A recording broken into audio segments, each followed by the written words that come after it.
ஹரி ஓம். அனைவருக்கும் நமஸ்காரம்.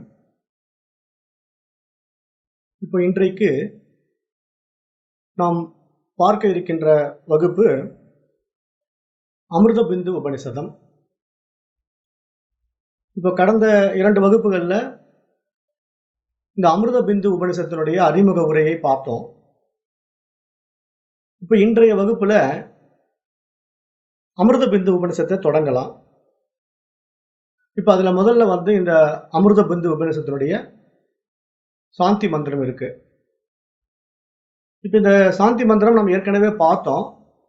இருந்தாலும் ஒரு முறை இருக்குது. அது ஒவ்வொரு பாடத்திட்டத்தையும் நம்ம தொடங்கும் போது அந்த சாந்தி மந்திரத்தோட தான் உபனிஷத்தெல்லாம் படிக்க தொடங்கணும் அப்படிங்கிற ஒரு முறை இருக்கிறதுனால இப்போ நம்ம இந்த சாந்தி மந்திரத்தையும் பார்க்குறோம். இப்போ அந்த சாந்தி மந்திரத்தை படிக்கலாம். ஓம் பத்ரம் கர்ணேபி ஸ்ருணுயாம தேவாः பத்ரம் பஷ்யேமாக்ஷபிரஜத்ராः ஸ்திரைரங்கைः சஸ்தனூபிः யசேம தேவஹிதம் யதாயுः ஸ்வஸ்தி ந இந்திரோ வ்ருத்தஸ்ரவாः ஸ்வஸ்தி ந பூஷா விஸ்வவேதாः ஸ்வஸ்தி ந தார்க்ஷ்யோ அரிஷ்டநேமிः ஸ்வஸ்தி நோ ப்ரஹஸ்பதிர்ததாது. ஓம் சாந்தி சாந்தி சாந்தி. இப்ப இந்த மந்திரம் என்ன சொல்லுதுன்னா, பத்ரம் கர்ணேபி ஸ்ருணுயாம தேவாஹா, நாங்கள் தெய்வீகமான விஷயங்களையே கேட்க வேண்டும், உண்மையை போதிக்கும் விஷயங்களையே கேட்க வேண்டும். பத்ரம் பஷ்யே மாக்ஷபிரஜத்ராக, தேவர்கள் எங்களை சம்சார பந்தத்திலிருந்து காப்பாற்றட்டும். சம்சார பந்தம்னா நம்ம ஏற்கனவே பார்த்தோம், பிறப்பு இறப்பு என்கின்ற அந்த சம்சாரத்திலிருந்து நம்மை காப்பாற்ற வேண்டும் என்பதாக இங்கு வேண்டப்படுகின்றது. அடுத்தது 3வது லைன்ல சொல்லப்படுகின்ற ஸ்திரை ரங்கை துஷ்டுவாங் சஸ்தனூபிகி யசேம தேவஹிதம் யதாயுகு, எங்களுக்கு விதிக்கப்பட்ட வாழ்நாள் முழுவதும் தேவர்களை புகழ்ந்து கொண்டும் உறுதியான நலமான திடமான உடல் உறுப்புகளை கொண்டு தேவர்கள் மகிழும் வண்ணம் நல்லதையே செய்து கொண்டு வாழ வேண்டும் என்பதாக இந்த 3வது 4வது வரி இந்த சாந்தி மந்திரத்தில் சொல்லுது. அடுத்தது 5வது வரியில் என்ன சொல்லுது? சஸ்தின இந்திரோ விருத்தஸ்ரவாக, அதாவது போற்றுதலுக்கும் வணங்குதலுக்கும் உரிய தேவர்கள் எங்களுக்கு உடல் நலத்தையும் மனநலத்தையும் கொடுக்கட்டும். அடுத்த வரி சஸ்தின பூஷா விஸ்வவேதாக, அனைத்தையும் அறிகின்ற சூரிய பகவான் எங்களுக்கு நல்லதையே கொடுக்கட்டும். அதற்கு அடுத்த லைன் சஸ்தின தார்க்ஷ்யோ அரிஷ்ட நேமிகி, அதாவது தார்க்ஷ்யா அப்படிங்கிற ஒரு கருடன் இருக்கு. அந்த கருடனுடைய பெயர் அது. அந்த காலத்துல அப்படி ஒரு சமஸ்கிருத பெயர் இருக்கு. சஸ்தின தார்க்ஷ்யோ அப்படின்னா தார்க்ஷ்யா அப்படிங்கிற ஒரு கருடன் எங்களுக்கு நல்லது செய்யட்டும். அந்த கருடன் எந்த தடையையும் இல்லாமல் ஆகாயத்தில் பறப்பது போல நாமும் தடையின்றி ஈஸ்வரனுடைய அருளை பெறுவோமாக அப்படிங்கிற மாதிரி இந்த மந்திரம், அதாவது 7வது லைன் அமைக்கப்பட்டிருக்கிறது. அடுத்தது சஸ்தினோ ப்ரஹஸ்பதி ததாது, ஆச்சாரியர் ப்ரஹஸ்பதி அப்படிங்கிறது ஆச்சாரியர் ப்ரஹஸ்பதி நமக்கு நன்மை செய்யட்டும். ததாது அப்படின்னா நன்மையை அருளட்டும் அப்படின்னு அர்த்தம். அப்புறம் ஓம் சாந்தி சாந்தி சாந்தி, அந்த அமைதி நிலவட்டும் அமைதி நிலவட்டும் அமைதி நிலவட்டும் என்பதாக இந்த சாந்தி மந்திரம் அமைக்கப்பட்டிருக்கிறது. இப்போ இந்த சாந்தி மந்திரத்துக்கு அடுத்தது இப்போ நம்ம என்ன பண்ண போறோம்? ஒவ்வொரு மந்திரங்களாக பார்க்க போறோம். மொத்தம் 22 மந்திரங்கள் இருக்கு இந்த அமிர்த பிந்து உபனிஷத்துல. இப்போ அதுல முதல் மந்திரம் எதை பற்றி பேசுது அப்படின்னா, தூய்மையான தூய்மையற்ற மனம், அந்த 2 நிலைகளில் இருக்கக்கூடிய இருமைகளால் சூழப்பட்ட மனதை பற்றி இந்த முதல் மந்திரம் பேசுது. இப்ப நாம் இந்த மந்திரங்கள் வரிசையா ஒவ்வொன்றா பார்ப்பதற்கு முன்னாடி நான் நேற்றே சொன்ன மாதிரி இந்த 22 பாடல்களை ஒரு முறை படித்துடுவோம். ஏன்னா இதெல்லாம் ஒரு டைம் படித்தோம் அப்படின்னா நமக்கு இந்த ஒட்டுமொத்த அமிர்த பிந்து உபனிஷத்தை படித்த மாதிரி ஆகிடும். அப்புறம் நாம் அந்த விளக்க உரைகள் எல்லாம் படிக்கும்போது நல்ல லகுவாக இருக்கும். அப்போ அதனால் இப்போ இந்த அமிர்த பிந்து உபனிஷத்தினுடைய அந்த பிடிஎஃப் ஃபார்மேட்டில் கொடுத்துருக்கிற அந்த ஃபைல் எடுத்து வச்சுக்கோங்க. அந்த பாடலை பாடும்போது அதை வரிகளை கவனிங்க. அது ஜஸ்ட் உங்களுக்குள்ளே போனாலே அது வேலை செய்யும். ஏன்னா இதெல்லாம் இந்த ஃப்ரீக்வன்சி ரேஞ்ச் இருக்குது, அதாவது கேள்வி இருக்கு இல்லையா, கேள்வி ஞானம் இருக்கு இல்லையா, அது அந்தந்த இதில் உள்ளே போகும்போது அதனுடைய வேலையை அதை காட்டும், உடம்புக்குள்ளே போய் ரசவாதம் நடக்கும். அப்போ அதனால தான் இந்த மந்திரத்தை நம்ம காதுகளால் கேட்க வேண்டும் அப்படின்னு சொன்னாங்க பெரியவங்கெல்லாம். அதாவது ஸ்ருதி அப்படின்னாலே கேட்டல் அப்படின்னு தான் அர்த்தம். கேட்கறதுனால தான் இதனுடைய பலன் கூடுதலாக இருக்கும். அதனால தான் இந்த மாதிரி வேத விஷயங்கள் எல்லாம் கேட்கணும், படிக்கிறத விட கேட்கறதுல தான் சிறப்பு ஜாஸ்தி அப்படின்னு சொல்றாங்கல்ல பெரியவங்கெல்லாம். கற்றலும் கேட்டல் நன்று, கேட்பது தான் சிறப்பாக இருக்கும். அப்போ அதனால இப்போ நம்ம என்ன பண்றோம், இப்போ இந்த பாடல்களை ஒவ்வொன்றா பார்க்கலாம். கொஞ்சம் நிதானமாக தான் படிப்பேன், எனக்கு வயசாயிடுச்சு இல்லையா, அதனால பொறுமையாக படிப்போம். முதல் பாடல். மனோஹி தவிவிதம் புரோக்தம் சுத்தம் சாசுத்தமேவச அசுத்தம் காம சங்கல்பம் சுத்தம் காம விவர்ஜிதம். இது முதல் பாடல். அடுத்து இரண்டாவது. மனக ஏவ மனுஷ்யானாம் காரணம் பந்த மோக்ஷயோஹோ பந்தாய விஷயாசக்தம் முக்தியை நிர்விஷயம் ஸ்மிருதம் யதோ நிர்விஷயஸ்யாஸ்ய மனசோ முக்திரிஷ்யதே அதோ நிர்விஷயம் நித்யம் மனக காரியம் முமுட்சுனா நிரஸ்த விஷயா சங்கம் சந்நிருத்தம் மனோஸ்ருதி யதா யாத்மனோ பாவம் ததா தத்பரமம் பதம் தாவதேவ நிரோத்தவ்யம் யாவத் ஹிருதிகதம் சயம் ஏதத் ஞானம் ச தியானம் ச சேஷோ நியாயஸ்ச விஸ்தரஹ நைவ சிந்தியம் ந சாசிந்தியம் ந சிந்தியம் சிந்தியமேவ தத் பக்ஷபாத விநிர்முக்தம் பிரம்ம சம்பத்யதே ததா ஸ்வரேண சம்தயேத் யோகம் அஸ்வரம் பாவயேத் பரம் அஸ்வரேணானுபாவேன ந பாவோ பாவயிஷ்யதே. அடுத்து எட்டாவது. ததேத நிஷ்கலம் பிரம்ம நிர்விகல்பம் நிரஞ்சனம் தத் பிரம்மாதி நாத்வா பிரம்ம சம்பத்யதே த்ருவம் நிர்விகல்பமனந்தம் ச சேது திருஷ்டாந்த வர்ஜிதம் அப்ரமேயமனாதிம் ச யஜ்ஞாத்வா முஷ்யதே புதஹா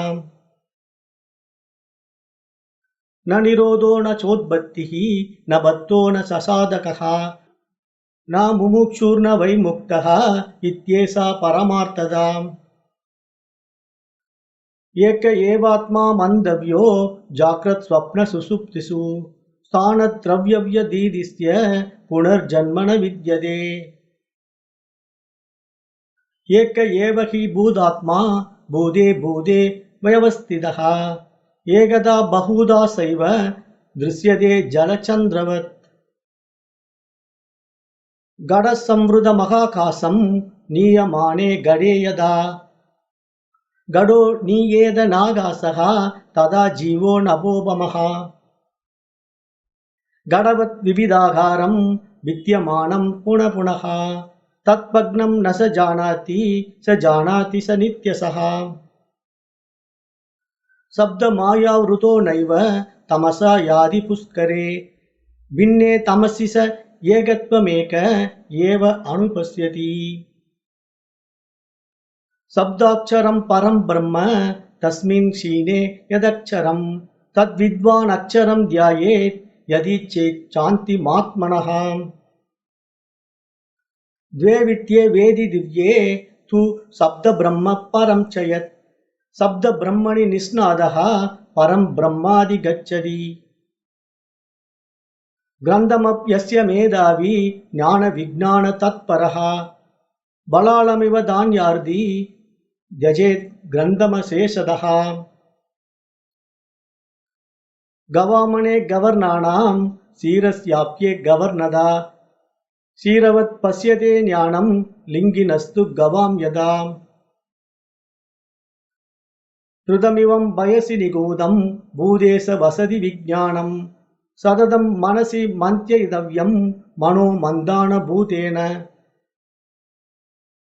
ஞான நேத்திரம் சமாதாய சோத்தரேத்வத் கிவத் பரம் நிஷ்கலம் நிश्चலம் சாந்தம் தத் பிரம்மா ஹமிதி சம்ருதம் சர்வபூதாதி வாசம் யத் பூதேஷு சவசத்யபி சர்வானுகிராக கத்வேன ததஸ்மியகம் வாசுதேவஹ.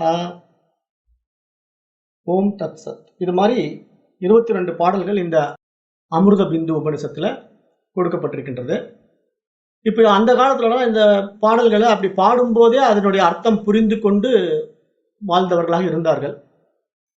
இப்போ திருக்குறள் எல்லாம் 2 லைன்ல திருவள்ளுவர் எழுதுறாரு அப்படின்னா அந்த 2 லைன்லோடான அர்த்தத்துக்கு அவருக்கு முழுமையா தெரிஞ்சுதான் அந்த 2 லைன்ல எழுத முடியும். இப்போ நம்ம இன்றைய காலகட்டங்களில் தான் கல்வி முறை மாறி போனதுனால நமக்கு அந்த 2 லைன் பாடல் வரிகளுக்கு விளக்க உரை தேவைப்படுகிறதா இருக்கிறது. அப்போ அந்த அடிப்படையில் இப்போ சமஸ்கிருதத்துக்கும் நம்ம கண்டிப்பாக விளக்க உரை கொடுத்துதான் ஆக வேண்டியிருக்கு. இப்போ அதில் இப்போ நம்ம முதல் சூத்திரம் பார்க்க போகிறோம், முதல் மந்திரம். இப்போ அதில் முதல் மந்திரம் எதை பற்றி பேசுது இந்த அமிர்த பிந்து உபனிஷத்து படி பார்க்கும்போது தூய்மையான தூய்மையற்ற மனம், அதாவது மனம் 2 வழிகளிலே நம்ம இடத்துல இருக்கிறது.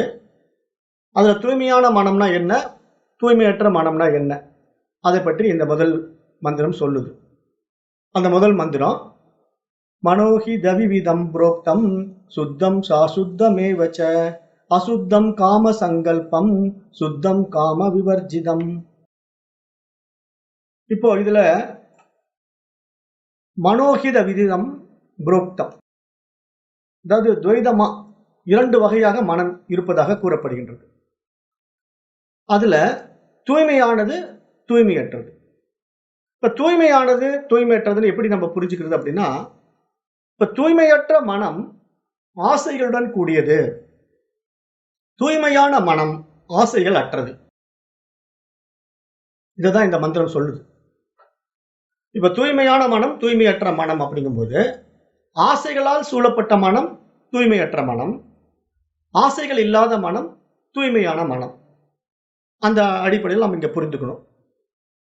இப்ப மனம் தூய்மையானது மற்றும் தூய்மையற்றது என்று 2 வகையாக இருப்பதாக இங்கு இந்த மந்திரம் சுட்டி காட்டுது.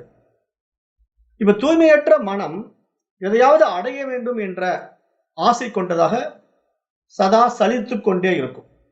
ஏன்னா அந்த மனம் என்ன பண்ணும்னா எதையாவது அடைய வேண்டும் என்ற ஆர்வத்தினாலே உள்ள எப்பயும் அசை போட்டு கொண்டே இருக்கும், சும்மாவே இருக்காது. ஆனா இந்த தூய்மையான மனம் இருக்கு பாத்தீங்களா, அது எல்லா ஆசைகளும் நீங்கிய நிலையிலே அமைதியாக இருக்கும். அப்ப நம்ம இதுல இருந்து என்ன புரிந்துக்கணும், அந்த அமைதியான மனம் தான் அந்த அறிவை அறிவதற்கான சரியான மனம்.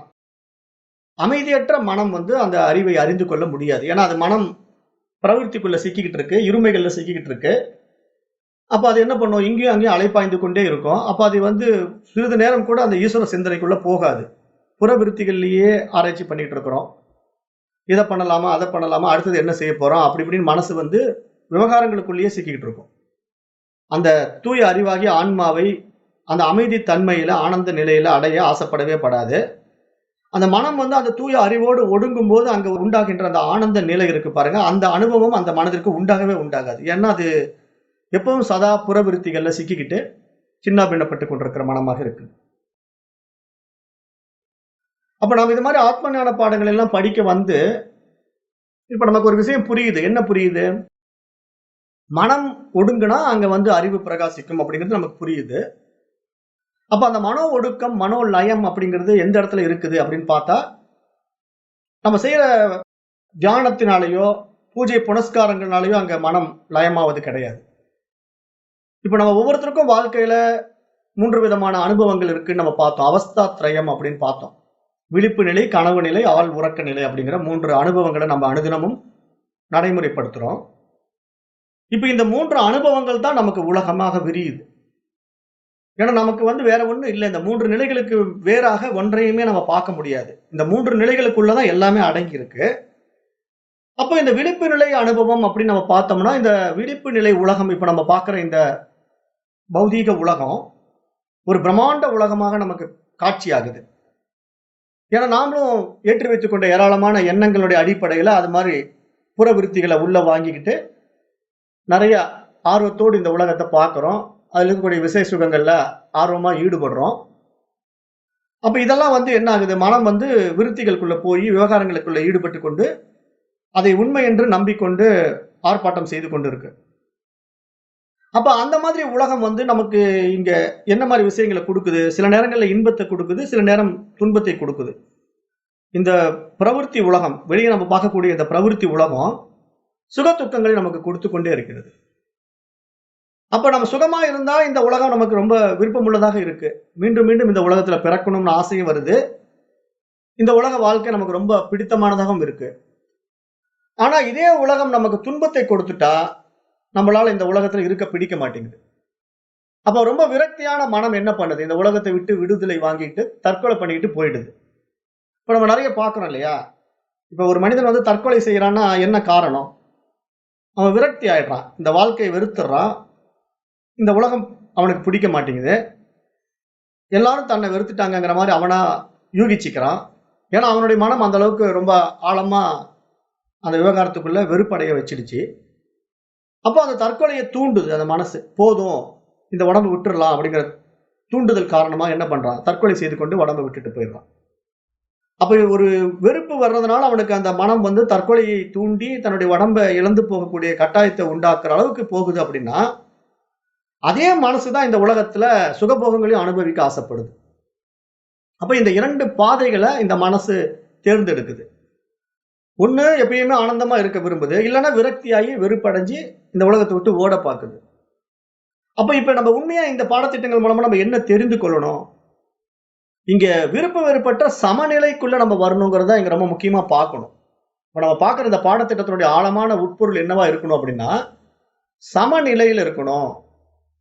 ரொம்ப ஆன்மீகத்தினுடைய எல்லை நான் அங்க போறேன். அதனால உயர்ந்த நிலைக்கு நான் போறேன்னு சொல்லி அதுல ரொம்ப ஆர்வத்த காட்டி, ரொம்ப பீக்ல போற மாரி நெனச்சுக்கிட்டு ஏதேதோ காரியங்கள செய்து கொண்டிருந்தாலும், அந்த மனமும் அலைப்பாய்கின்ற மனம் தான்.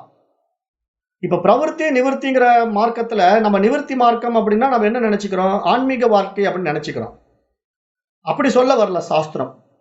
நிவிர்த்தின்னா அங்க விருத்திகள் இல்லாத நிலைன்னு சொல்லுது. அங்க எந்த எண்ணங்களும் இல்லாம ஆனந்தமா இருக்க முடியும். அதுதான் தெய்வீக நிலை, பிரம்மானுபவம், பிரம்ம நிஷ்டை அப்படின்னு சொல்லுது. அப்ப நம்முடைய மனசு அந்த மாதிரி ஒரு ஆனந்த அனுபவத்த அடையணும் அப்படின்னா, விருத்திகள் இல்லாத ஒரு மனோநிலைக்குள்ள நம்ம போகணும். எண்ணங்களற்ற நிலை அப்படின்னு நம்ம மனச சொல்லிக்கிட்டே இருக்கிறது என்ன காரணம்னா, அந்த மனோலயம் என்பது அந்த ஆன்மாவை அனுபவமாக்கும்போது ஒரு ஆனந்தத்தை உண்டாக்கி விடுகிறது இல்லையா? அதுதான் உண்மையான மனோலயம்.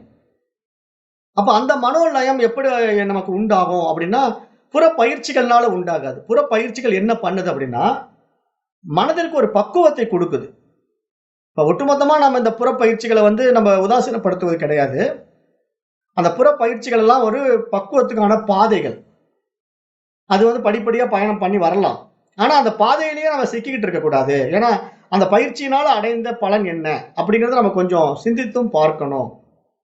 ஏன்னா, இப்ப நெறைய பேர் இந்த ஆன்மீகத்துக்குள்ள எதுக்கு வரேன்னு தெரியாமயே ஆன்மீக வாழ்க்கையில பலவாறான பயிற்சிகளை மேற்கொண்டிருக்கிறார்கள். இப்போ மூச்சு பயிற்சி விஷயங்கள் எடுத்துக்கலாம், ஜபதபங்கள் எடுத்துக்கலாம், பூஜைகள் எடுத்துக்கலாம். இந்த மாரி விஷயங்கள்லாம் ஆன்மீகத்துல சம்பந்தப்பட்டதா இருக்கிறதுனால, இப்போ ஒரு பாமரன் என்ன பண்றான்? பூஜை, புனஸ்காரங்கள், கோயில், குளமா சுத்திக்கிட்டு இருக்கிறான். அவனுக்கு ஏதோ அதுல மனசுல சந்தோஷம் இருக்கு, ஒரு திருப்தி உண்டாகுது. கொஞ்சம் ஒருத்தன் என்ன பண்றான்? அதுக்கு அடுத்த நிலை, சரியை நிலை, அடுத்தது கிரியை நிலைக்கு வரான். அப்ப கிரியையில என்ன பண்றான்? யாக யக்னங்கள், வேள்விகள் அப்படிங்கிற கொஞ்சம் உயர் பரிமாண பூஜைகளுக்கெல்லாம் போறான். அதாவது சாதாரணமா வீட்ல செய்யற பூஜையை கடந்து, இன்னும் கொஞ்சம் மேல்நிலை பூஜைகள் எல்லாம் நான் செய்யலாம் அப்படின்னு நினைக்கிறான். அந்த மாரி பாதைகள் எல்லாம் போய் அந்த மாரி காரியங்கள் எல்லாம் செய்றான். ஒவ்வொரு ஹோமத்துல கலந்துக்கிறான். நெறைய ஹோமங்கள் இவனே செய்றான் வீட்டிலேயே. அப்ப எதற்காக இதெல்லாம் செய்றான்னா, அவனுக்கு அதுல மன தூய்மைன்னு தெரியுதோ இல்லையோ, அதனால ஒரு பலன் இருக்குங்கிற மாரி அவன் நினைக்கிறான். அவனுக்கு அப்படித்தானே சொல்லி வச்சிருக்கிறாங்க. இப்போ இந்த யாகம் பண்ணா இந்த பலன், அந்த யாகம் பண்ணா அந்த பலன் அப்படின்னு சொல்லி, இப்ப எந்த யாகம் நெறைய பண்றாங்க அப்படின்னு பார்த்தீங்கன்னா, பொருளாதாரத்துக்கு தேவையான லட்சுமி, குபேர யாகங்கள் தான் அதிகமா செய்யப்படுது. இப்ப பெரும்பாலான மனிதர்களால் செய்யப்படுகின்ற அதிக யாக யக்னங்கள் எல்லாம் பார்த்தீங்கன்னா, லட்சுமி, குபேர யாகங்கள் தான் வீட்ல எப்ப பார்த்தாலும் பண்ணிட்டே இருப்பாங்க. ஏன்னா நெறைய செல்வம் வரணும், பொருளாதார மேன்மை அடையணும், கஷ்டம் இல்லாம வாழணும், கவலை இல்லாம இருக்கணும் அப்படின்ட்டு ஒவ்வொரு மனிதனும் அந்த பணத்தை, பொருளாதாரத்தை தான் உயர்த்துவதற்காக ஓடிக்கிட்டு இருக்கிறான். அப்ப அதுல இந்த மாதிரி யாக யக்ஞங்களையும் பயன்படுத்திக் கொள்கிறான். இது ஒரு மாதிரி பாதையாக அவன் பார்க்கிறான். ஆனா இங்க வேதம் கர்மகாண்டத்துல இந்த மாதிரி விஷயங்களை எதற்காக கொடுத்தது அப்படின்னு பாத்தீங்கன்னா, மன தூய்மைக்காக தான் கொடுக்குது. மனம் இப்ப படிநிலையில உயரணும் இல்லையா? கொஞ்சம் கொஞ்சமா அந்த பக்குவத்தை அடையும் போதுதான் அந்த நிர்விகல்ப நிலைக்குள்ள மனம் அமைதி அடையும். அப்ப அந்த நிர்விகல்ப நிலைக்குள்ள மனம் தூய அறிவாய் அத தன்னை அடைய பார்க்கும்போது, அங்க ஒரு அமைதியே ஒரு ஆனந்தம் இருக்கணுமே தவிர, இந்த மாதிரி புற விருத்திகள்ல போய் சிக்கிக்கிட்டு இருக்கிற மனமாக இருக்கக்கூடாது என்பதை ஞானிகளும் சான்றோர்களும் அன்றே அறிந்து வைத்து அதற்கான பாதைகளை நமக்கு வகுத்து கொடுத்திருக்கிறார்கள். ஆனா நாம பாதை மாறி இதுல பயணம் பண்ணிக்கிட்டு இருக்கிறோம். அப்போ அடுத்தது என்ன பண்றோம்? சரியை கிரியைக்கு அப்புறம் யோகம் வரும். யோகத்துல நிறைய உடற்பயிற்சிகள் செய்றோம், மூச்சு பயிற்சிகள் பண்றோம். அதுல நம்ம அதிகமா யோக மார்க்கத்துல அந்த அஷ்டாங்க யோகத்துல சொல்லப்பட்ட அந்த படிநிலைகளை முறையா செய்யறது கிடையாது. யம நியமத்தை நம்ம கடைபிடிக்கிறது இல்ல. நேரடியாக தியானத்துக்கு வந்துடுறோம். அல்லது யோகாசனம், ஆசனங்கள் எல்லாம் பயிற்சிகள் பண்றோம். அப்ப இந்த தியானம் எதற்காக செய்றோம்? மன அமைதிக்காக செய்றோம் அப்படின்னா, அந்த மன ஒருமைப்பாடு அந்த தியானத்துல எப்படி கிடைக்குது அப்படின்னு நம்ம யோசிச்சு பார்த்தோம்னா, அங்க கூட ஏதேனும் ஒரு விஷயத்த மனம் தேர்ந்தெடுத்து அந்த தியானத்துல ஈடுபடும்போது கூட, அங்க அந்த ஏகத்துவ நிலை உண்டாகுதா அப்படின்னா இல்ல. மனம் அந்த தியானத்துல இருக்கிற வரைக்கும் அதுல இருக்கிற மாதிரி சொல்லிக்கிட்டு இருக்கும். ஆனா அது வெளியே வந்த உடனே பாத்தீங்கன்னா, பூதாகரமா மனம் புற விருத்திகள்ல அதிகமா ஈடுபட ஆரம்பிக்கும். அந்த அமைதிய தாக்கத்தை என்ன பண்ணும்னா, அதை விட அதிகமான வேலைகள்ல காட்ட ஆரம்பிச்சிடும். அப்ப அதனால நான் அமைதியா இருந்தா இன்னும் கொஞ்சம் நல்லா வேலை செய்ய முடியுது அப்படின்னு சொல்லிட்டு அந்த தியானத்தை விரும்புறவங்களும் நிறைய பேர் இருக்கிறாங்க. கொஞ்ச நேரம் அமைதியா இருந்தா, ஒரு மணி நேரம் அமைதியான தியானத்துல உட்கார்ந்து இருந்தா 10 மணி நேரம் நல்லா சுறுசுறுப்பா வேலை செய்ய முடியுது. அப்படிங்கிற ஒரு விஷயத்துக்காக அந்த தியானத்தை தேர்ந்தெடுக்கிறாங்களே தவிர, அந்த தியான அமைதி அந்த தூய அறிவை காட்டிக் கொடுப்பதற்காக செய்வதர்கள் கிடையவே கிடையாது. அப்ப இது மாதிரி ஆசைகள் மனதுல இது மாதிரி ஒவ்வொரு விஷயமான ஆசைகளை தேர்ந்தெடுத்துக்கிறோம். அப்ப இதுதான் சரின்னு நம்ம நினைக்கிறோம். அப்புறம் மூச்சு பயிற்சி எடுத்துக்கிறோம். மூச்சு பயிற்சியில ஏதான ஒரு கலையை கத்துக்கிறோம். வாசி யோகம் அது இதுன்னு சொல்லிட்டு உட்காந்துக்கிட்டு பண்ணிக்கிட்டு இருக்கிறோம். அப்ப பலமா அந்த மூச்சை இழுத்து இழுத்து விடுறது, அதுல கதி ஓட்டுறங்கிறது என்னென்னமோ பயிற்சிகள் பண்ணி உடம்ப வருத்தி, கஷ்டப்படுத்தி, அதனால என்ன அடைந்தார்கள் அப்படின்னு நம்ம கூட்டி கழிச்சு பார்த்தோம்னா, ஒண்ணுமே அடைந்திருக்க மாட்டார்கள். ஏன்னா அவங்களுக்கு அது சரின்னு நினைச்சு ஓடிட்டு இருப்பாங்க. அவ்வளவுதான். அந்த மனம் அடங்கிச்சா, அந்த மனம் லயம் அடைந்ததா அப்படின்னா அடையாது. ஏன் அடையாது அப்படின்னா, இந்த மனலயம் எப்ப உண்டாகும் அப்படின்னு பாத்தீங்கன்னா, மனதிற்கு புரிதல் வராம மனது லயமாகாது. மனம் அஞ்ஞானத்துல இருக்குது. அஞ்ஞானத்தினால சூழப்பட்டு இதுதான் சரின்னு சொல்லி பிடிச்சுக்கிட்டு அதுல ஓடிட்டு இருக்கிற மனசுக்கு அது ஒரு பூரண திருப்தியை கொடுப்பதில்ல. கொடுத்தா அது அடுத்த வேலைக்கு போகாது இல்லையா? இப்ப ஒரு விஷயத்துல நான் திருப்தி அடைஞ்சிட்டேன் அப்படின்னா திருப்பி மீண்டும் அதை செய்யணும்னு ஆசைப்படுவேனா? ஆசைப்பட மாட்டேன்ல. போதும் இது எனக்கு திருப்தி ஆயிடுச்சு அப்படின்ட்டு. இப்ப சாப்பிடுற விஷயமே நம்ம எடுத்துக்கோமே. இப்ப நமக்கு பிடிச்ச ஒரு ஃபேவரைட் ஃபுட் முன்னாடி வச்சிருக்கிறாங்க. அதை பார்த்த உடனே மனம் கியூரியாசிட்டியில அதை உடனே சாப்பிடணும்னு ஆசைப்படுது. ஏன்னா அது நமக்கு பிடிச்ச ஐட்டம்.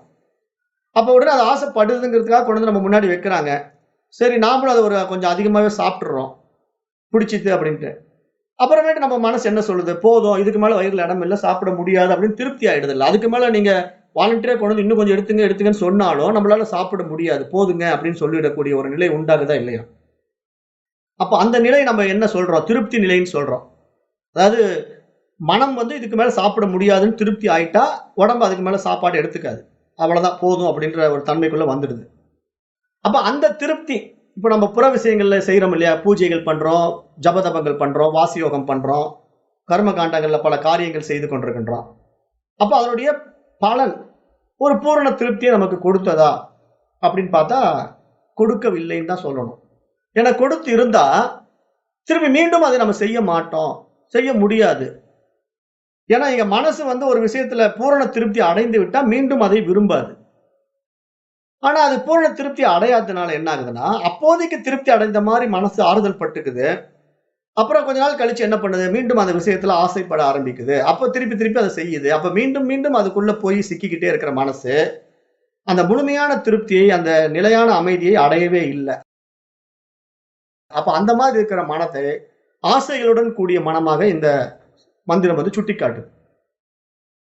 அப்ப இந்த ஆசைகளற்ற மனம் அப்படிங்கிறது எப்படி உண்டாகும் அப்படின்னா, மனோலயம் என்பது எப்போ நமக்கு நடைபெறும் அப்படின்னா, இப்ப இது மாதிரி வேதாந்த சாஸ்திரங்களுக்குள்ள வந்து இப்போ அறிவு என்பது எது, மனம் என்பது எது, இப்ப இது ரெண்டுக்குள்ள வித்தியாசம் என்ன, இப்ப இந்த வித்தியாசத்தை தெரிந்து கொள்ளக்கூடிய நான் யார், இப்ப நான் வந்து மனமா அறிவா, அப்ப நான் மனமா அறிவான்னு என்ன நானே சுய விசாரம் பண்ணி பார்க்கும்போது எனக்கு கிடைத்த விடையின் பலனாக எனக்கு முன்னாடி தோன்றுகின்ற இந்த உலகம் எப்படிப்பட்டது, அப்ப இந்த உலகத்தில் இருக்கிற மற்ற விசய சுகங்கள் எல்லாம் எப்படிப்பட்டது அப்படிங்கறதெல்லாம் விசாரம் பண்ணி பார்க்கும்போது அப்ப இந்த மனதுக்கு வந்து ஒரு புரிதல் வரும். எப்படிப்பட்ட புரிதல் வரும் அப்படின்னா, நித்திய அனித்திய வஸ்து விவேகம் உண்டாகும்.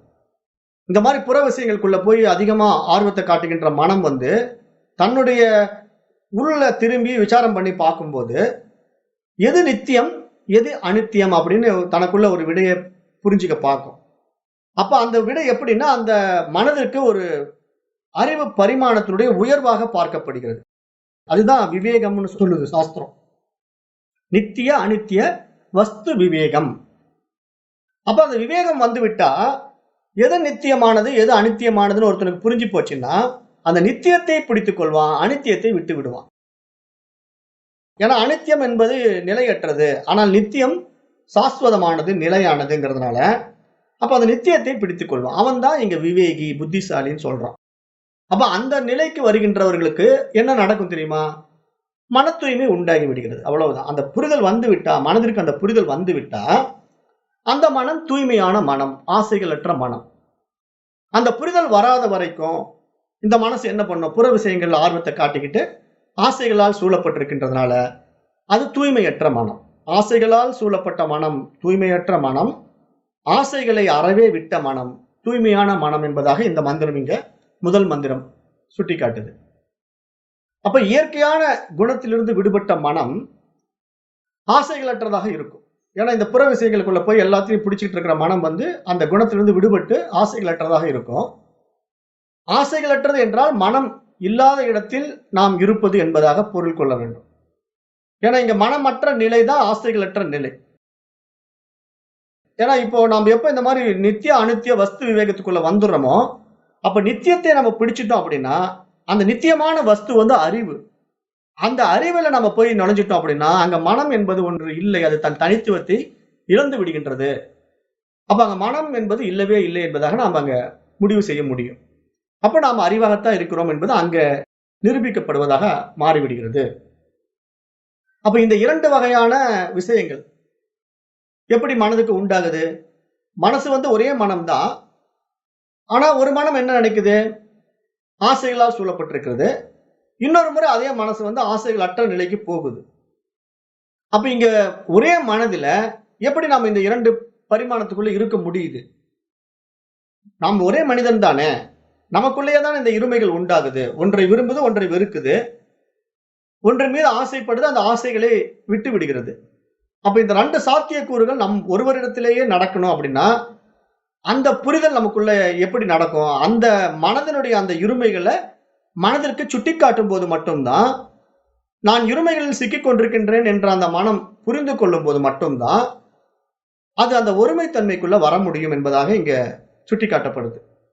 அப்ப நம்ம மனசுக்கு அதை புரிய வைக்கிறதுக்கு ஒரே வழி என்ன அப்படின்னா, இது போன்ற ஆன்மஞான பாடங்களை, ஆன்மவியல் பாடங்களை படிப்பதும் போதுதான் புரிந்து கொள்ள முடியும். மனசு வந்து அதை உள்வாங்கி, ஓ நான் இங்கெல்லாம் சிக்கிக்கிட்டு இருக்கிறேன், இதெல்லாம் அஜ்ஞான விஷயமா தெரியுது, அப்ப நான் இதுல இருந்து கொஞ்சம் வெளியே வரணும், ஏன்னா போய் மாட்டிக்கிட்டு இருக்கிறேன், இந்த மாதிரி அகங்காரத்துல ஆணவத்துல சிக்கிக்கிட்டு இருக்கிறேன் அப்படின்னு புரிந்து கொண்டு தன்னுடைய அறியாமையை, இயலாமையை மனசு ஏற்றுக்கொள்ளும் போதுதான் அது தன்னுடைய தனித்துவத்தை இழந்து விடும். நானுங்கிற அகங்காரத்தை அது விட்டுவிடும். அப்படி மனம் தன்னுடைய அகங்காரத்தை எப்போ இழக்குதோ அப்போ அது அறிவுத்தன்மைக்குள்ள வந்துடுதுன்னு அர்த்தம். ஏன்னா தூய அறிவு மட்டும்தான் இருக்குது. அது பிரதிபிம்பமாக மனம் உண்டாக்கியதை வந்து தான் நினைச்சுக்குது, அபிமானிக்குது. இந்த அபிமானம் வந்து நம்ம நடைமுறையில நம்ம ஓமானத்துல பார்த்திருக்கிறோம் இல்லையா? ஏற்கனவே இந்த ஓமானம் எல்லாம் கொடுத்துருக்கிறேன், இப்பவும் ஞாபகப்படுத்துறேன். இப்ப நான் இருக்கிறேன், நான் கண்ணாடி முன்னாடி போய் நிக்கிறேன். கண்ணாடியில் தெரிகின்ற என்னுடைய உருவத்தை பார்த்த உடனே என்னுடைய அபிமானம் வந்து அந்த உருவத்தின் மீது போய் விடுகிறது. ஆனா இந்த பக்கம் நான் இருக்கிறத நான் மறந்துடுறேன். மறந்துட்டு நான் என்ன பண்றேன்? கண்ணாடியில் தெரிகின்ற பிம்பத்துக்கு ஒப்பனை பண்ணிக்கிட்டு, பொட்டு வச்சுக்கிட்டு, பவுடர் அடிச்சுக்கிட்டு, அந்த பிம்பத்தின் மேல ரொம்ப ஆர்வமா நான் கவனத்தை செலுத்துறேன். ஆனா இந்த பக்கம் நான் உண்மையிலேயே இருக்கிறேங்கிறத நான் மறந்து விடுகிறேன். எவ்வளவு நேரம் மறக்கிறேன்? அந்த கண்ணாடி முன்னாடி நிக்கிற வரைக்கும் நான் என்னுடைய உண்மைத்தன்மையை மறந்து அந்த பிரதிபிம்பத்தில் மயங்கி நிக்கிறேன். அந்த பிரதிபிம்பத்தை தான் நான் அபிமானிக்கிறேன். அது நம்ம ஒவ்வொருத்தருக்கும் நடைமுறையில பிராக்டிக்கலா நடந்திருக்குதா இல்லையா? அப்ப அந்த அபிமானம் நமக்கு எப்படி ஒரு கண்ணாடி முன்னாடி நம்முடைய பிம்பத்தை பார்த்த உடனே உண்டாகுதோ, அதே அபிமானம் தான் இங்க அறிவினுடைய பிரதிபிம்பமாகிய மனம் தன்னை அபிமானித்துக் கொள்கிறது. நான் தன்னை அறிவாக அபிமானித்துக் கொள்கிறது. அப்ப அந்த கண்ணாடியில் தெரிகின்ற உருவம் உண்மை இல்லை. அது பிம்பம் தான். ஆனா அந்த பிம்பமே தன்னை உண்மையாக அபிமானித்துக் கொள்வது போல, இங்க அறிவின் பிரதிபிம்பமாகிய மனம் தன்னை உண்மையான அறிவாக அபிமானித்துக் கொண்டு இந்த உலக விவகாரங்களிலே அட்டகாசம் பண்ணிட்டு இருக்குது. அதனாலதான் இதை ஆபாச ஜீவன் அப்படின்னு சொல்றோம். ஆபாச ஜீவன் அப்படின்னா அந்த பிரதிபிம்பம், அது மன அறிவினுடைய பிரதிபிம்பம். அதனால இது அதுல இருந்து விஷயத்தை எடுத்துக்கிட்டு நான் அகங்காரத்துல ஆடிக்கிட்டு இருக்கு. அப்ப எப்ப நாம விழிச்சுக்கிறோம், ஓ இந்த கண்ணாடியில் தெரிகிற பிம்பம் என்னுடைய பிம்பம் தானே, நான் இந்த பக்கம் உண்மையா இருக்கிறேன், அது ஒரு பிரதிபிம்பம் அப்படின்னு நான் விழித்து கொண்டா, அப்ப நான் என்ன பண்ணுவேன், திருப்பி என்னுடைய இயல்பு நிலைக்கு திரும்பிடுவேன், என்னுடைய யதார்த்தத்துக்கு வந்துடுவேன், என்னுடைய சொரூபத்துக்கு திரும்பிடுவேங்கிற மாதிரி இங்க மனசுக்கு அதை சுட்டி காட்டும் போது அந்த மனசு புரிஞ்சு கொண்டால், ஆமா ஆமா நான் பிரம்மத்தினுடைய பிரம்மை தான், அதாவது நிழல் தான் அப்படின்னு தெரிஞ்சு கொண்டா, அடுத்த வினாடி இந்த மனம் என்ன பண்ணும், தன்னுடைய தனித்துவத்தை இழந்து விடும்போது தானாகவே அந்த அறிவு மட்டும்தான் இருக்குங்கிற அந்த பிரகாசம் வெளிப்பட்டு விடும். அப்படி வெளிப்படும் போது இங்க நம்ம ஒவ்வொருத்தரும் அந்த அறிவா தான் இருக்கிறோங்கிறது உணரப்படும். அப்ப அந்த உணர்வு எப்படி இருக்கும் அப்படின்னா, தன்னுணர்வு நிலையிலிருந்து பேருணர்வு நிலையாக உயர்ந்து விடும். ஏன்னா நான் அப்படிங்கிற அந்த தனித்துவம் இழக்கப்படும் போது, தனித்த மனம் தன்னுடைய தனித்துவத்தை இழந்து விடுகின்ற பொழுது, ஒட்டுமொத்த பிரபஞ்ச மனமாகிய ஈஸ்வர தன்மைக்குள்ள நம்ம வந்துடுவோம் அப்படிங்கிறத நம்ம கடந்த பாடத்திலேயே சொல்லி இருக்கிறேன். அதைத்தான் மீண்டும் இங்க நான் நினைவுபடுத்துறேன். அப்ப அந்த ஒட்டுமொத்தமான ஈஸ்வர தன்மைங்கிறத இங்க பிரபஞ்ச மனம், பேருணர்வு அப்படின்லாம் நம்ம சொல்றோம். அப்ப நாம் உள்ளுணர்வாக வாழ்கிறோம் அல்லது புத்திசாலித்தனமாக வாழ்கிறோம் அப்படிங்கிற விஷயம் அந்த மனதின் 2 வகையான வித்தியாசங்களில் சிக்கிக் கொண்டிருப்பதனால அப்படி தோணுது. அந்த இருமைகளால் சிக்கிக் கொண்டிருக்கிறதுனால மனசுக்கு அந்த மாதிரி தன்னைத்தானே அபிமானித்துக் கொண்டு, நான் ஒரு மிகப்பெரிய புத்திசாலி, நான் அதை செய்யறேன், இதை செய்யறேன், நான் தான் இதெல்லாம் செய்யறேன் அப்படின்லாம் மனசு தன்னைத்தானே சொல்லிக்குது. அப்ப இது போன்ற தவறான எண்ணங்களே அந்த அழுக்கான மனதிற்கு காரணம் அப்படின்னு சொல்லுது.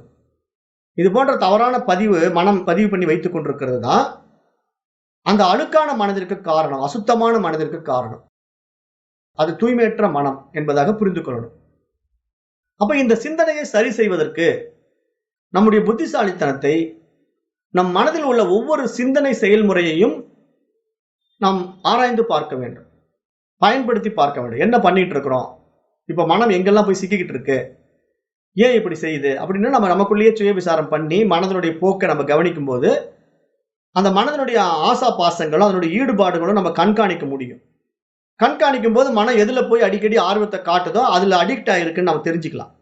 அப்படி தெரிந்து கொண்டா நம்ம என்ன பண்றோம், இந்த மனம் அசுத்த மனம், இதுல அடிக்ட் ஆயிருக்கு, சிக்கிக்கிட்டு இருக்கு, அப்ப இதுல இருந்து நம்ம விடுவிக்கணும் அப்படின்னு சொல்லிட்டு அதற்குண்டான தேவைகளை, பாதைகளை நம்ம கட் பண்ணி விடணும். மனசுக்கு கட் பண்ணி விட்டோம்னா தான் அது திரும்பும். இல்லைன்னா மீண்டும் மீண்டும் அந்த விவகாரத்துக்குள்ளேயே போய் சிக்கிக்கிட்டு இருக்கும். அப்போ இந்த கட் பண்ணி விடுறதும், மனதை சரிப்படுத்துறதும், நெறிப்படுத்துவதும் நம்மிடத்திலேயே கொடுக்கப்பட்ட அந்த அறிவாற்றல்ல, அந்த மனதினுடைய அடுத்த பரிமாணமான புத்தி சக்தியில தான் சாத்தியமாகுமே தவிர, வேற நீங்க எந்த புற பயிற்சிகள் பண்ணாலும் அந்த பயிற்சி முறைகள் அந்த தகுதியை கொடுத்து விடாது. இப்ப நம்ம பயிற்சி முறை என்னத்துக்கு பயன்படும்னா, ஒரு ஏகாக்கிர நிலையை மனதிற்கு கொடுக்குமே தவிர அந்த மனதிற்கு ஒரு புரிதலை கொடுக்காது. அலைப்பாய்கின்ற மனம் ஒரு விஷயத்துல போக்கஸ் ஆகும், அவ்வளவுதான். அப்படி போக்கஸ் ஆகும்போது நம்முடைய நினைவாற்றல் கூடும், நிறைய புரிதல் நம்ம கிட்ட உண்டாகும். அந்த புரிதலும் அந்த நினைவாற்றலும் நமக்கு எதற்காக தேவைப்படுகிறதுனா, இது போன்ற இன்னும் சில அரிதான விஷயங்களை, வேதாந்த விஷயங்களை எல்லாம் புரிந்து கொள்ளக்கூடிய ஒரு தகுதியை பெறுவதற்காகத்தான் பயன்படுமே தவிர, அந்த பயிற்சி முறைகளினாலே அந்த மனம் அறிவாக மாறிவிடாது. அப்ப நம்ம இங்க என்ன உண்மையிலே செய்யணும்னா, அந்த அறிவை சுட்டி காட்டுவதற்கான சரியான பாதையிலே அந்த மனதை நம்ம அழைத்து செல்ல வேண்டும். நீ இந்த மாதிரி புரிதல் இல்லாம அங்கிங்க செஞ்சு எதையோ செஞ்சுக்கிட்டு இருக்கிறப்பா, இது தப்பு, இதுதான் உன்னை யாருன்னு காட்டி கொடுக்கக்கூடிய சரியான பாதை. அப்ப உன்னுடைய அஞ்ஞானம், அறியாமைகள் நீங்க வேண்டும் என்றால் நீ இதை என்னன்னு கேளு, இந்த பாடத்திட்டத்தை படி, இது என்ன சொல்ல வருதுன்னு புரிந்து கொள்ள முயற்சி செய். அப்போ உனக்கு இது புரிஞ்சுதுன்னா நீ எது சரி எது தவறுன்னு உனக்குள்ளேயே நீ தீர்மானம் பண்ணி முடிவு எடுத்துக்கோ அப்படின்னு தான் இந்த உபநிஷத்தெல்லாம் சொல்லி கொடுக்குது. அதனாலதான் நம்மள என்ன சொல்றது, எவ்வளவு பெரிய விஷயங்களை வேணா எடுத்துக்கிட்டு வா, என்னுடைய அருகே நீ வா, ஆனா நான் என்ன பண்றேன், உனக்கு அதுக்கான தகுதியான விளக்கங்களை கொடுக்கிறேன், புரிய வைக்கிறேன், அதிலிருந்து உன்னை விடுவிக்கிறேன் அப்படின்னு சொல்லுது. உபனிஷத்து அதுக்காகத்தான் கொடுக்கப்பட்டிருக்கு. அப்ப நமக்கு இது ஒரு மிகப்பெரிய பிரம்ம வித்யாவாகவும் பராவித்யாவாகவும் பார்க்கப்படுகிறது இந்த உபனிஷத்தெல்லாம். அப்போ இந்த அழுக்கான மனதிலிருந்து நம்ம விடுபட வேண்டும் என்றால் நம்முடைய மனதின் போக்குகளை உன்னிப்பாக கவனிப்பதன் மூலம் நாம் அதை புரிந்து கொண்டு அதன் பிடியிலிருந்து நாம் விடுவித்துக் கொள்ள முடியும். இப்போ நம்ம தண்ணியில போய் காலை வச்சோம்னா கால் நனைஞ்சுதான் போகும், நெருப்புல போய் காலை வச்சோம்னா காலை சுட்டுக்கத்தான் போறோம் அப்படிங்கிற அடிப்படை அறிவு நம்ம இடத்துல இருப்பது போல இந்த அமைதியற்ற மனம் புற விஷயங்களில ஆழமாக கண்ட விஷயங்களுக்குள்ள ஈடுபடும் போது அது மீண்டும் அசுத்த மனமாகத்தான் மாறப்போகின்றது என்பதில் எந்த சந்தேகமும் தேவையில்லை என்பதாக இங்கு சுட்டிக்காட்டப்படுகிறது. அந்த மாதிரி ஒரு விளக்கங்கள் இங்கு கொடுக்கப்படுகிறது. அப்ப அதை நம்ம புரிந்து கொண்டு அங்க அமைதியற்ற ஆர்ப்பாட்டமான மனம் ஏன் அப்படி புற விஷயங்களுக்குள்ள போய் நுழையுது அப்படின்னு நம்ம கவனிச்சு பார்த்தா அந்த விவகாரங்கள் மேல ஒரு தீவிர ஆர்வம், அதுதான் மனம் இந்த மாதிரி புறப்போக்குல போய் சிக்கிக்குது. அந்த காலத்துல இந்த அளவுக்கு கிடையாது. ஏன்னா அன்றைக்கெல்லாம் ஒரு கிராம வாழ்க்கை நம்ம வாழ்ந்தோம். அப்ப ஒரு நல்ல புரிதலோ ஒரு நல்ல ஞானமும் மனிதர்களிடத்துல இருந்தது. இப்ப இன்றைக்கு நம்ம நவீன உலகத்துக்குள்ள இப்ப நம்ம எப்ப கையில செல்போனும் டிவியும் எல்லாம் வந்ததோ அப்பவே நம்ம மனசு புறவிருத்திக்குள்ள அதிகமா ஈடுபட ஆரம்பிச்சிடுச்சு. இந்த மாதிரி வெளி விவகாரங்களுக்குள்ளேயே தான் போகுது. அதுலயே ரொம்ப ஆர்வமா இருக்குது. அதுல வேற இந்த சீரியல் எல்லாம் வந்துடுச்சு பாருங்க டிவியில. அப்ப இந்த சீரியல் எல்லாம் பார்க்க ஆரம்பிச்ச பிறகு அவனே என்ன பண்ணுவான், ஒரு கிளைமேக்ஸே பயங்கரமா அடுத்த நாள் என்ன நடக்க போதோ தெரியலையே அப்படிங்கிற மாதிரி ஒரு சீனை முடிச்சான்னா மறுநாள் திருப்பி அதே நாடகத்தை நம்ம பார்க்கறதுக்கு ஆர்வமா போட்டு உக்காந்துக்கிறோம். ஏன்னா நேத்து இதோட முடிச்சானே அடுத்தது என்ன ஆக போதோ தெரியல அப்படின்ட்டு. அப்ப இந்த கியூரியாசிட்டியை கிரியேட் பண்றது எதனாலன்னா அவனுக்கு அந்த டிஆர்பி ரேட்டிங் அதிகமாகணும், சேனல் நல்லா ஓடணும், அதன் மூலமா அவங்க நல்ல வருமானத்தை ஈட்டணும். ஆனா நாம என்ன பண்றோம், இந்த மாதிரி ஒரு விஷயத்துல போய் அடிக்ஷன் ஆயிடுறோம். நம்மளை வச்சு அவன் பணம் பண்றான், அது நமக்கு புரியுறது இல்லை. இந்த மாதிரி டிவி சீரியல்களும் மற்ற மொபைல் போன்ல வரக்கூடிய இந்த யூடியூப் சேனல்ஸ்ல வரக்கூடிய விவகாரங்களோ அரசியல் விவகாரங்களோ உள்ள போயிட்டோம் அப்படின்னா அதுக்கு ஒரு எல்லையே கிடையாது. அது அப்படியே போயிட்டே இருக்கும். ஏகப்பட்ட விஷயங்களை உள்ளடக்கியதாக தகவல்களை கொடுப்பதாக இருந்து கொண்டே இருக்கும். அப்ப நம்ம மனம் என்ன பண்ணுது, இந்த மாதிரி பிரவருத்திக்குள்ள போய் மாட்டிக்கிட்டு விவகாரங்களுக்குள்ள போய் சிக்கிக்கிட்டு ஒரு வினாடி கூட மொபைல் போனை கீழே வைக்கிறதுக்கு மனசு வரமாட்டேங்குது. ஏமாந்து அந்த மொபைல் போனை நம்ம ஒரு இடத்துல வச்சுட்டோம்னாலும் ஒரு 10 நிமிஷம் தான் அந்த மொபைல் போன் அந்த இடத்துல இருக்குது. அடுத்தது மனசு துடிக்குது, அதை எடுத்து பார்க்கலாம், யாராவது மெசேஜ் அனுப்பிச்சிருப்பாங்களோ அப்படின்னு எடுத்து துடிக்கி பார்க்குது. பார்த்த பிறகு திருப்பி என்ன சொல்லுது, சரி மெசேஜை பார்த்துட்டோம், அடுத்தது யூடியூப்ல ஏதாவது பார்ப்போம், ஃபேஸ்புக்ல ஏதாவது பார்ப்போம், இன்ஸ்டாகிராம்ல ஏதாவது செய்யலாம் அப்படின்னு சொல்லிட்டு அடுத்த துடிப்புக்கு அங்க ஓடுது. அப்ப இந்த மாதிரி விருத்திகளுக்குள்ளேயே மனம் சிக்கிக்கிட்டு இருக்க போது எங்க இருந்து அது இறை சிந்தனை பண்ணும், தன்னைத்தான் எப்ப தெரிந்து கொள்ளும்? அப்ப அதற்குண்டான வாய்ப்புகள் இந்த காலகட்டங்களில் மிகவும் குறைவாக இருக்கிறது. இப்ப நிறைய காம்படிட்டிவ் வேர்ல்டா இருக்கு, அதாவது ரொம்ப போட்டியா இருக்குது. அப்ப அந்த மாதிரி யாரு நான் சீக்கிரம் மனநோயாளியா மாறுறேன் அப்படிங்கறதுல போட்டி, பயங்கரமான போட்டி. அப்ப அதனால இப்ப என்ன நடந்துட்டு இருக்குது, பெரும்பாலான மனிதர்கள் மனநோயாளிகளாக மாறி மனநல மருத்துவர்கள் அதிகமாகிக் கொண்டே வர்றாங்க, நம்ம பாக்குறோம் இல்லையா? அப்ப அதனால வெளிநாடுகள் எல்லாம் பாத்தீங்கன்னா நம்மளோட ஜாஸ்தியா மனநோயாளிகள் இருக்கான். அப்ப அந்த நாட்டு சட்டத்திட்டங்கள் எல்லாம் அதுக்காக கடுமையாக்கப்பட்டிருக்கு. அந்த மாதிரி இருக்கும்போது அவன் என்ன பண்றான், அப்படி இருந்துமே ஒரு கன் எடுத்துட்டு ஒரு சூப்பர் மார்க்கெட்டுக்குள்ள போறான், படப்படன்னு சுட்டு தள்ளுறான், அதுல ஒரு 50-100 பேர் செத்துட்டாங்கன்னு செய்தி வருது. அப்ப ஒரு மனிதன் ஒரு சூப்பர் மார்க்கெட்டுக்குள்ள பூந்து 50 பேரை சுடுறான்னா அவனுக்கு எவ்வளவு ஒரு கொடூர மனசு இருக்கணும் அப்படின்னு பார்த்தா அவனுக்கு கொடூர மனசெல்லாம் இல்ல, அவன் கடைசியில மனநோயாளின்னு சொல்றாங்க. அப்ப பாத்துக்குங்க, இந்த மாதிரி எல்லாம் மனநோயால் பாதிக்கப்பட்ட மனிதர்கள் அதிகமாகிட்டே வர்றது காரணம் என்னன்னா இந்த மாதிரி மீடியாக்களும் புற விஷயங்களும் செய்திகளும் நம்மள அந்த மாதிரி நிலைக்கு கொண்டு போய் சேர்த்திடுது. அதை நம்ம புரிந்து கொண்டு நம்ம கொஞ்சம் எச்சரிக்கையோட அணுகணும். அதனால இந்த உலகம் என்பது எப்படிப்பட்ட உலகத்துல நம்ம இருக்கிறோம் அப்படிங்கறத இந்த 3 விஷயங்களுக்குள்ள நம்ம உள்ள போய் பார்க்கும்போது விழிப்பு நிலை உலகம், கனவு நிலை உலகம், ஆள் உறக்க நிலை உலகம் என்ற உலகத்துக்குள்ள போனா ஆள் உறக்கத்துக்குள்ள நமக்கு ஒன்றும் தெரிய போறது இல்லை. ஏன்னா நம்ம காரணத்தேகத்துல போய் நம்ம மனசு அங்க ஒடுங்கிறதுனால அங்க மனம் வேலை செய்யாததுனால நம்ம யாரும் நம்மள தெரிந்து கொள்ள முடியல. கனவு நிலையிலையும் நம்ம என்ன பண்றோம், வேறொரு உலகத்தை படித்துக் கொண்டு அங்க சில ஆனந்த வாழ்க்கையை வாழ்றோம் அல்லது பயம்தான் வாழ்க்கையை வாழ்றோம். அது ஒரு உலகமாக போய் கனவுல விடுவிக்க முடியல.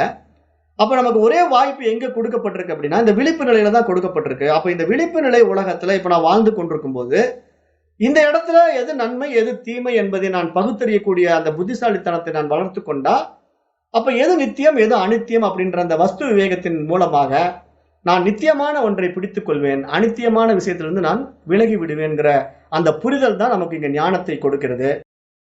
அந்த ஞானத்தின் வாயிலாகத்தான் நம்ம வந்து அந்த அழியாத புகழை அடைய முடியும். அந்த பிறவா பெருநிலையை பெற முடியும். அந்த தூய அறிவாக பிரகாசிக்க முடியும் என்பதாக இந்த உபநிஷத்தெல்லாம் சுட்டிக்காட்டுது. அப்ப இங்க நம்ம ஆசையில சிக்கிக்கிட்டு இருக்கோங்கிறது நம்ம நல்லா புரிந்துக்கணும். உலக விவகாரங்களுக்குள்ள போறதுக்கு ஆசை தான் காரணமாக இருக்குது. அப்ப அந்த ஆசை தான் நமக்கு மேலும் என்ன மாதிரி விஷயங்களை கொடுக்குது அப்படின்னா, கோபம், பேராசை, பொறாமை, ஏக்கம், ஆவேசம், அப்புறம் கெட்ட பழக்கங்களுக்கு அடிமையாகுதல் அப்படின்னு எல்லா நிலைகளுக்கும் நம்மை அழைத்து செல்லுது. அப்ப அதனால இந்த வாழ்க்கையில் நம்ம அனுபவிக்கும் அத்தனை தூய்மையற்ற விஷயங்களும் மேலும் மேலும் மனதை வந்து அசுத்தமாக்கி கொண்டே இருக்கிறது. அப்ப ஏன் இந்த அசுத்தம் உண்டாகுது? அந்த அசுத்தத்துக்கு இந்த ஆசைகள் தான் காரணம் அப்படின்னா, ஆசைகள் ஏன் எழுகின்றது? அதையும் நம்ம பார்க்கணும் இல்லையா? ஏன்னா இந்த அசுத்தமான விஷயம் மனதுக்குள்ள உண்டாகுதுன்னா, ஆசைதான் மன அசுத்தத்திற்கு காரணம் என்று தெரிந்து கொண்டோம். அப்ப ஆசை எதனால் உண்டாகின்றது அப்படின்னு பார்த்தா, அறியாமையினால் தான் ஆசை உண்டாகிறது. எப்ப நம்ம அந்த அறிவாக இருக்கிறோம்னு தெரிந்துட்டா, அடுத்த வினாடி நமக்கு ஆசை போயிடும். ஏன்னா அறிவுக்கு எதுவும் தேவையில்லை.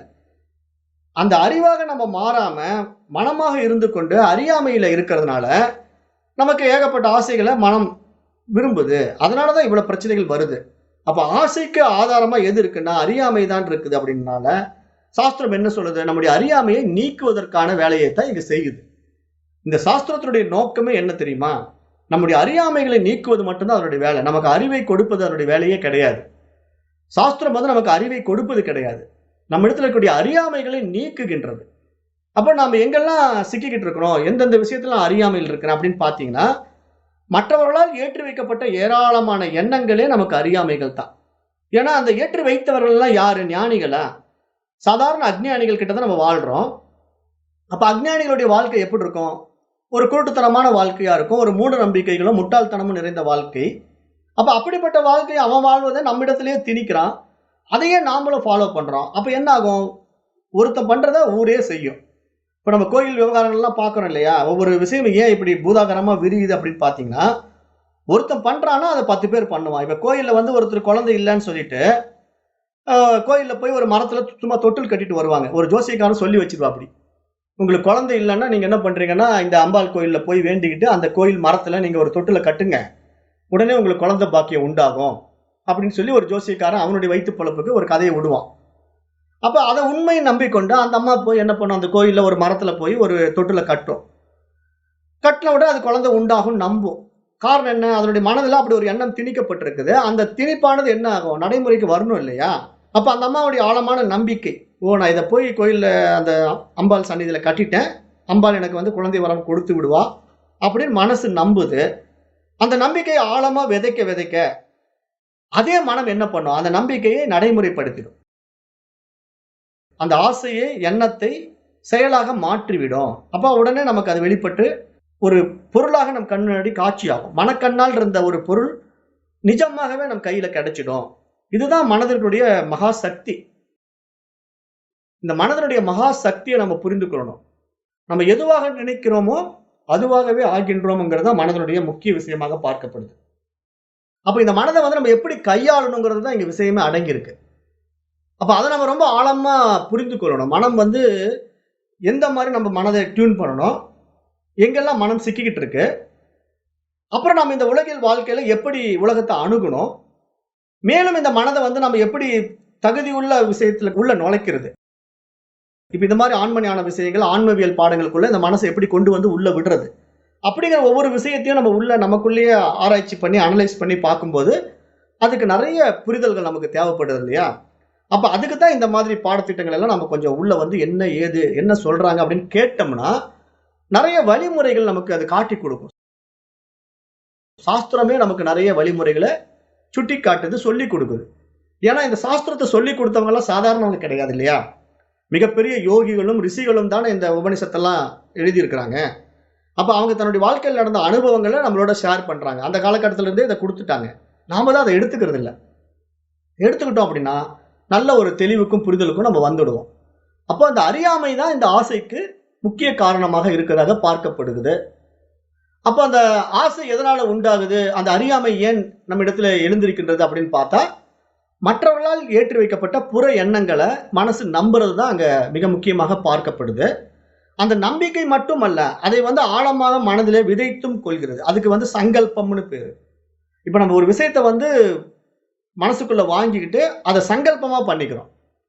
அந்த சங்கல்பம் தான் நமக்கு என்ன பண்ணுதுன்னா, அத ஆக்டிவேட் பண்ணி திருப்பி நமக்கு அத லைவா வெளிய கொண்டு குடுக்கும். அந்த சங்கல்பம் தான் நமக்கு நடைமுறைகள்ல பிராக்டிகல்ல ஒவ்வொன்னையும் நடத்தி காட்டும். அப்ப நம்ம இந்த சங்கல்பமா வைக்கக்கூடிய விஷயங்கள் நல்லதா, கெட்டதான்னு நமக்கே தெரியாது. ஏன்னா நாம ஒரு விஷயத்த சங்கல்பமா மனசுக்குள்ள விதைச்சுக்கிட்டோம் அப்படின்னா, அது வெளிப்பட்டுடும். ஆனா வெளிப்படுகின்ற அந்த நிஜத்தன்மையில நமக்கு நல்லது நடக்குமா, கெட்டது நடக்குமான்ற அனுபவம் இல்லாம நாம அத நெனச்சுட்டோம் அப்படின்னா, அது நமக்கு கடைசியில என்னவா வரும்? கெட்டதா கூட முடிஞ்சிடும். இதுக்கெல்லாம் நம்ம ஏற்கனவே நெறைய கதைகள்லாம் ஓமானம் சொல்லியிருக்கிறோம். இருந்தாலும் ஒரு சின்ன கதைய ஞாபகப்படுத்துறேன். ஒருத்தன் என்ன பண்றான், காட்டு வழியா போயிட்டு இருக்கிறான். நல்ல வெயில், கடுமையான வெயிலு. ஒதுங்குறதுக்கும் அதிகமா இடம் தெரியல. எங்க ஒதுங்கலாம்? மோசமான இடமா இருக்குதே அப்படின்னு பயந்துகிட்டே போறான்.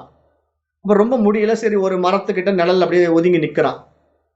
அப்படி ஒதுங்கி நிக்கும்போது அவனுக்கு தாகமா இருக்குதே, தண்ணி இருந்தா நல்லா இருக்குமேன்னு நெனைக்கிறான். நெனச்ச மறு வினாடி திடீர்னு அங்க தண்ணி வந்துருது.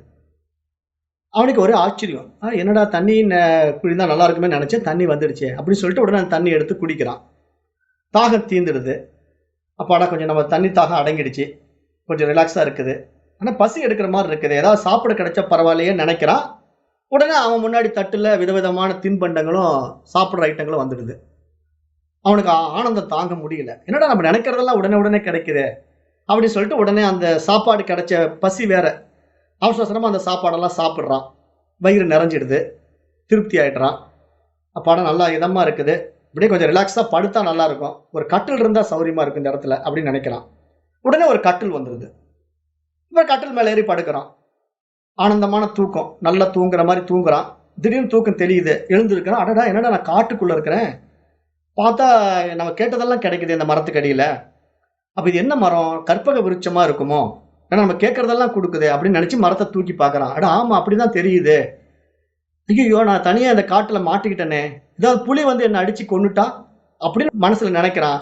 மறு வினாடி புலி அங்க அவன அடிச்சு கொன்னுடுது. அப்ப இந்த கதையினுடைய தாத்பரியம் என்ன? ஒரு கற்பக விருட்சம்ங்கிற ஒரு மரத்துக்கு அடியில எத கேட்டாலும் கிடைக்குதா? எது வேணாலும் அவனுக்கு கிடைக்கும். ஆனா அப்படி கேட்கிறது கிடைக்கிறது நல்லத மட்டுமே கொடுக்குமான்னா, நல்லதையும் கொடுக்கும், கெட்டதையும் கொடுக்கும்.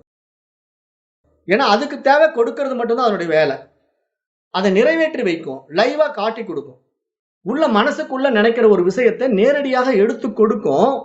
ஆனா அதில் வருகின்ற நன்மை, தீமைகள் நமக்கு தெரியாது. அப்போ அந்த அஞ்ஞானி என்ன பண்றான்? காட்டுல ஒதுங்க இடம் கிடைச்ச உடனே, அவன் மனதில இருக்கிற ஆசைகள ஒவ்வொன்னா வெளிப்படுத்துறான். வெளிப்படுத்த அவனுக்கு தேவையானதெல்லாம் கிடைக்கும்போது ஆனந்தம் அடையறான். ஆனா அப்படி அடைந்த ஆனந்தத்திலேயே அவனை அறியாமல் ஒரு பயம் அவனுக்கு உண்டாகி, எங்க புலி என்ன அடிச்சிடுமோன்னு நெனச்ச மறு வினாடி புலி அவன அடிச்சு கொன்னுடுதோ, அப்ப இதுலருந்து நம்ம என்ன புரிந்து கொள்ளணும்? அந்த கற்பக விருட்சம் தான் நம்முடைய மனசு. இதுதான் இங்க விஷயமே. அந்த கற்பக விருட்சம் நம்முடைய மனம். அப்ப இந்த மனம் எதையெல்லாம் நினைக்குதோ அதையெல்லாம் கொண்டு வரும். லைவ்ல கொண்டு வரும். அதுதான் சங்கல்பம். நீங்க மனசுக்குள்ள ஒரு விஷயத்த வச்சுக்கிட்டீங்கன்னா, அத நடைமுறைப்படுத்த முடியும். ஆனால் அப்படி நடைமுறைப்படுத்தி அனுபவமாக்கக்கூடிய அந்த விஷயங்கள் உங்களுக்கு நன்மை செய்யுமா, தீமை செய்யுமாங்கிற அனுபவ அறிவு உங்களிடத்தில் இல்லாததுனால, நீங்கள் ஒரு தவறான விஷயத்தை மனதிலே நினைத்து விட்டாலும் அது கிடைத்துவிடும். ஆனால் அந்த கிடைத்ததின் பலன் உங்களுக்கு தீமையாக மாறிவிட்டால், எதற்கப்பா இதை நான் அடைந்தேன் என்று நீங்கள் அதை வெறுத்து போகக்கூடிய நிலைக்கு வந்துடும். அதுதான் நான் போன பாடத்துல உங்களுக்கு உதாரணம் சொன்னேன். தவம் இருந்து ஒரு குழந்தை வேணும்னு ஒரு தாய் பெத்தா, அந்த மாரி பெத்த அந்த குழந்தை அவளுக்கு குழந்தை பாக்கியத்த குடுத்தது. ஆசை ஆசையா அந்த குழந்தைய வளர்த்தனா, அவன் இளைஞனா மாறின பிறகு போதைப் பொருளுக்கு அடிமையாகி அவன் கஞ்சாவும், மதுவும் அறிந்து கொண்டு ஊர்ல பல அக்கிரமங்கள செய்து கொண்டிருக்கும்போது, அதே தாய் எதுக்குப்பா இவன பெத்தேன் அப்படின்னு நினைக்கக்கூடிய ஒரு நிலை உண்டாகுதுன்னா என்ன காரணம்? அவ எதை விரும்பினாளோ அதுவே பிற்பாடு அவளுக்கு ஒரு வெறுப்பை உண்டாக்கக்கூடிய நிலையையும் உண்டாக்கி விடுகிறது அப்படின்னா, அப்ப இந்த மனதிற்கு என்ன தகுதி இருக்கணும்? இந்த நன்மை தீமைகளை பகுத்தறியக்கூடிய தகுதி இருக்கணும். இல்லாம ஒரு மனசு நினைக்கிறதெல்லாம் ஆசைப்பட்டா, அதனால் பின்விளைவுகளையும் சந்திக்க வேண்டி வரும். அப்ப அதனால இந்த ஆத்ம ஞான பாடம் என்ன சொல்லுதுன்னா, உன்னை சரியாக வாழ வைக்கிறேன். நீ ஏன் தப்பு தப்பா வாழ்ற? புரிதல் இல்லாம வாழ்ற, மூடன் மாரி வாழ்ற, யாராரோ சொல்றதெல்லாம் ஏத்துக்கிற. நான் உனக்கு வழி காட்டுறேன், நல்ல வழி காட்டுறேன். நீ உன்னிடத்திலேயே எல்லா சக்தியும் இருக்குப்பா, எல்லா ஆற்றலும் உன்னிடத்திலேயே பொதிந்து கிடக்கிறது. ஏன்னா நானே உன்னிடத்துல மனமாகவும் இருக்கிறேன். அப்படிப்பட்ட நான் நீ நினைப்பதை எல்லாம் நடத்தி கொடுப்பேன். ஆனா நீ எதை நினைக்கிறாய்? நீ நினைப்பது நல்லதா கெட்டதான்னு உனக்கு தெரியுமா? அப்படின்னு நம்மள கேக்குது. நமக்கு சொல்ல தெரியல. அப்ப நம்ம என்ன பண்றோம்? அஞ்ஞானத்தினால சொல்ல தெரியாம கிடைச்சா போதும் அப்படிங்கிற ஒரு ஆர்வத்துல அதை ஈடுபட்டு இன்றைக்கு நம்ம நடைமுறையில பாருங்களேன். பெரும்பாலான மனிதர்கள் இன்னைக்கு நடைமுறையில பாருங்களேன். பணம்னு ஓடுறவன்லாம் அந்த பணத்தினாலேயே பாதிக்கப்படுறானா இல்லையா? எத்தனை பேர் பணம் காசுக்காக ஆசைப்பட்டு அந்த பணத்துக்காக பெரிய ஆள் ஆகுறான்னு நினைச்சவன்லாம் இன்னைக்கு ஜெயில்ல இருக்கிறான். அந்த பணத்தினால கொலை செய்யப்பட்டிருக்கிறான். அப்ப எதை நோக்கி ஒரு மனிதன் போகிறானோ அந்த பாதை அவனுக்கு பூரண திருப்தியை கொடுத்ததா, நிறைவை கொடுத்ததான்னா இல்லையே. ஏன் கொடுக்கல? அந்த பணத்தினுடைய தேவை என்னன்னு தெரியாமயே அந்த பணத்தை நோக்கி ஓடுவதனால, அந்த பணம் அவனுக்கு நன்மையை மட்டுமே செய்யும் என்று அவன் தவறாக நினைத்து விட்டதினால, பணம் இருந்தால் எதையும் செய்யலாம் என்று ஒரு கண்ணோட்டத்தில் அவன் உலகத்தை பார்ப்பதினால, அந்த பணம் இவனையே வைத்து செய்து விடுகிறது. அப்ப இப்ப பார்க்கும்போது நம்ம பெரும்பாலான செய்தியில பார்த்தா எப்படி இருக்குது? ஒவ்வொருத்தரும் கொலை செய்யப்படுவதற்கு முக்கிய காரணமே பணம் தான். அப்ப இந்த பணம் அவனுடைய வாழ்க்கைய மாத்திடுது. அவனுடைய வாழ்க்கை நிலையே முடிச்சு கட்டிடுது. அப்புறம் அவனுடைய வாரிசுகள அவன முடிச்சு கட்டிடுறாங்க. இல்லன்னா அவன் வாரிசு அந்த பணத்தினால ஊதாரியா போயிடுறாங்க. அந்த பணத்தை வைத்து அவன் பெரிய லெவல்ல தன்னுடைய குடும்பத்த கொண்டு போகும்னு நெனச்சு கடைசியில என்ன ஆயிடுறான்? அவனுடைய குடும்பமே அந்த பணத்தினால சின்ன பின்னமாகி போறதெல்லாம் நம்ம பார்க்கிறோம். அப்ப நம்ம இங்க பணம் எதற்காக தேவை?